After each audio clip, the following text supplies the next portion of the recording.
Hi, this is Grant Beggs, co-founder of the Schumacher Beggs team at Sothebys International Realty in San Francisco, and I'm very excited to have my colleague, Saddy Abaunza, Vice President and Global Estate Agent with Sothebys International Realty in Miami, Florida. Saddy, thank you for being with us today. Thank you, Grant, for having me. My pleasure. Well, I did a little research in preparing for our conversation today, and I came across an interview you did at CNBC. And one of the things you talked about was that for many of the residents in the communities you serve, this is their second or third home.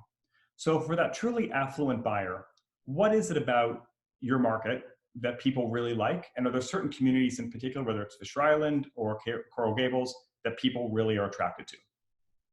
Well, I think Miami in general, people are attracted to Miami because it's very international. So I think we cater to the Europeans, we cater to the Latin market. Miami's like a little bubble. If everywhere else does bad, we do really well. So that's the first thing. The second thing is we have great private schools. So in Coral Gables gravitates more to the private schools, the family. Then we've got the Miami Beach and Fisher Island. Fisher Island is its own little bubble. So it's very exclusive. It's private. You've got golf and beach and restaurants. So you've got a lifestyle here in Miami. You've got the sun, you've got the boating. So I think for a second homeowner, it's ideal. And I think for a first homeowner, it's becoming ideal as well because we have great tax benefits now. Yep. We have better taxes than California and New York. So a lot of people are coming because of the tax, implication. Yep. And also we've got great weather and we're close to Europe. And it's just, I think the location of Miami is awesome. And people want the water, they want the lifestyle. I can totally see that. Sadie, when I talk to agents in other markets, we talked to somebody, Alan McDonald in Scottsdale last week, agents in Carmel and Palm Beach. They'll tell us 10 or 15 years ago, there really was a season. So during the season, you would sell the majority of the properties, everyone was there, and then you'd almost sort of close up, do everything you needed to do and get ready for the season again. We're hearing that's changing and it's more year-round business now. Are you seeing that as well? Or are there certain kind of time parameters? Miami is not that seasonal. Miami, for example, summer, which is it calms down and it's a little dead in certain areas, like Coral Gables, for example. Miami Beach is busting. Why? You've got a lot of Brazilians, Argentinians, Chileans, they're all their winter. They all come for the summer. So it's our summer is their winter. So a lot of people come during the summer. So you've got an influx of buyers then. Usually, yes, there is the snowbirds, and Miami's probably fuller people, and there's more residents living in their second or third homes here during the winter. But we do have that summer buyer that you think July's dead, and the last maybe 7 to 10 years, it's been like, I haven't stopped in the summer. Like I'm closing deals in the summer, and it's all the Italians and all the Argentinians. And so, I think it has changed. It's not as seasonal as it used to be. It's not Miami Beach was to go vacation. It's not that. There's people living, opening businesses here, yep, transferring their businesses here. So Miami is growing in so many ways. So it's not as seasonal as it used to be. You're right. That's terrific. One of the things we're dealing with here in San Francisco is how do we show properties, both from the listing side, but also for buyers. How do we get them in and how do we navigate them through what is a new world? Can you talk a little bit about how COVID-19 and the new way we're working has affected how you and your team work and what you're saying in the market? Yeah, I mean, we're Zooming too much and FaceTiming. So, I mean, I have a 5 o'clock today and I'm going to a virtual showing. So I'm going to show up with my phone and the buyers in California, actually in LA, and they are going to see this property with me on the phone as I see it today as well, because it just came out on the market yesterday. Gotcha. So the new way of showing is that, out-of-time buyers are not flying in. I don't know if they're actually going to buy an $8 million home off the phone, but I think they can do their previews and they can select from 10 homes they see on FaceTime they can select the top 3, and it makes it easier when they come. They just did a lot of due diligence already. Yeah. So that helps. The other way is for a seller, they're leaving the homes. Miami, there's no home stuck next to each other. So we have a lot of space between the homes. So there's not a lot of crowds. So they're easier to show. So there's a lot of yards and gardens. So the house is open. We wear masks and gloves.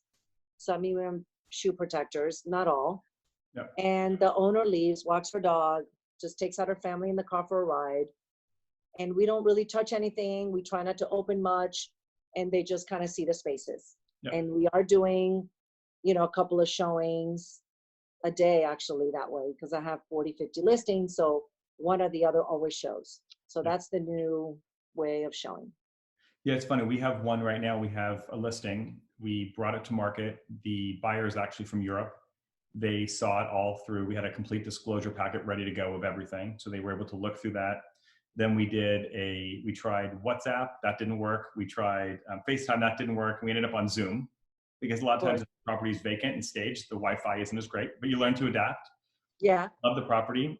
She had a friend in town. So we were able to get the friend in the next day, and we closed in about a week. So, wow. We're doing that. Was a little over $2 million. So we are doing it. But like you said, it helps to narrow properties for buyers. So instead of going and seeing 7 properties, we go and take them to see 2. You know what I also find? That the people that are willing to do that are the real buyers. Yep.